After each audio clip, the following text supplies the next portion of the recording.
Welcome to eagle media works. ఆకుకూరలు వాటిలో ఉండే పోషక విలువల గురించి తెలుసుకుందాం. తోటకూర తినటం వల్ల శరీరంలోని వేడి తగ్గుతుంది. శరీరంలో ఉన్న అతి వేడిని తగ్గించి శరీరంలో సమశీతోష్ణ స్థితిని నిలిపి ఉంచుతుంది. ఋషి పంచమి వంటి పుణ్యదినాల్లో మరియు వ్రతాల్లో దానం చేయదగ్గ పవిత్ర శాఖం. తోటకూర 3 లేక 3.5 అడుగుల వరకు ఎదిగే చిన్న మొక్క. తోటకూరని ఏడాది పొడుగునా పెంచుకోవచ్చు. విత్తనం మొలకెత్తి 3వ ఆకు వేసేదాకా తోటకూర విత్తనాలు చల్లిన ముళ్ళ మీద అరటి సొరగు కానీ ఎండు కొబ్బరాకులు కానీ కప్పి ఉంచాలి. ఇలా చేయటం వలన పక్షుల నుంచి విత్తనాలను కాపాడుకోవచ్చు. మడిలో విత్తులు ఒత్తుగా చల్లడమే మంచిది.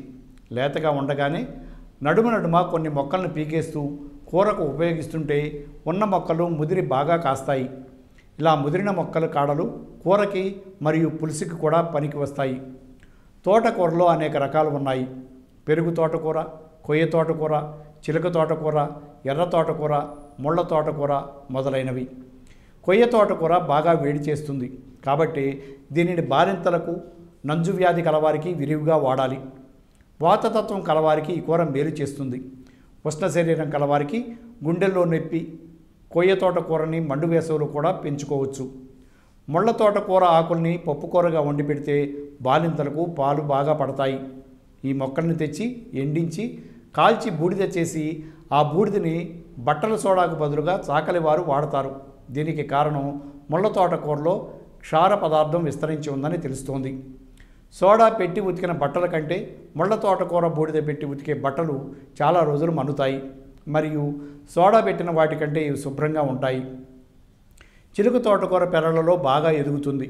పెరుగు తోటకూర ఆకులు నూరిన ముద్ద కడితే గాయాలు మానుతాయి. మలబద్ధకాన్ని తొలగించడంలో ఆకుకూరల్లో తోటకూర సాటిలేనిది. అన్ని రకాల తోటకూరల్లో ఇనుము ఉంది అని శాస్త్రవేత్తల పరిశోధనలో కనుగొనబడింది. ఇది పుల్లకూరగా, తీయకూరగా, పప్పుకూరగా, పులుసుగా కూడా వండుకుంటారు. దోసకాయ ఆకుకూర. మనం దోసకాయలను ఆహారంగా తీసుకుంటాం, కానీ దోస ఆకులో కూడా చాలా ఔషధ గుణాలు ఉన్నాయి. ఇది లోపలికి కూరగా తీసుకోవటం వలన మనకి మంచి జరుగుతుంది. పైత్యం పెరగటం వలన భ్రాంతి తగ్గుతుంది. పుదీనా ఆకు. నోటి యొక్క అరుచి పోగొట్టడానికి పుదీనా పచ్చడి చేసుకుని తినాలి. పుదీనా ఆకులు, ఖర్జూరపకాయలు, మిరియాలు, సైంధవ లవణం, ద్రాక్ష మొదలైన పచ్చడి చేసి అందులో నిమ్మకాయల రసం పిండి ఉపయోగిస్తారు. పుదీనా ఆకుని నేతితో వేయించి కానీ పచ్చిది కానీ నూరి పచ్చిమిరపకాయలు ఉప్పు చేర్చి నూరి నిమ్మరసం పిండి ఉపయోగిస్తే చాలా రుచికరంగా ఉంటుంది. జ్వరాలు మొదలైన వాటితో నీరసపడి లేచిన వారికి నోరు రుచిపోతుంది. వారికి ఈ పచ్చడి అద్భుతంగా ఉంటుంది. గుండెలకు పుదీనా చాలా పథ్యకరమైనది. కలరా రోగాల్లో పుదీనా మంచి గుణకారిగా ఉంటుంది.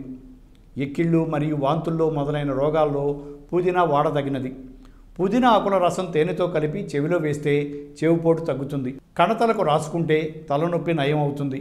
పుళ్ళు మొదలైన వాటికి రాస్తే తొందరగా నయం అవుతాయి. అజీర్ణ రోగులకు పుదీనా నిత్యం సేవించడం మంచిది. పొన్నగంటి ఆకుకూర. ఇది నేత్ర వ్యాధులు కలవారికి చాలా అద్భుతంగా పనిచేస్తుంది. ఇది మలాన్ని గట్టిపరుస్తుంది, శీతలంగా ఉంటుంది. కుష్టి వ్యాధి, రక్తదోషం, కఫం వంటి సమస్యలు ఉన్నవారు దీనిని తీసుకోవడం చాలా మంచిది.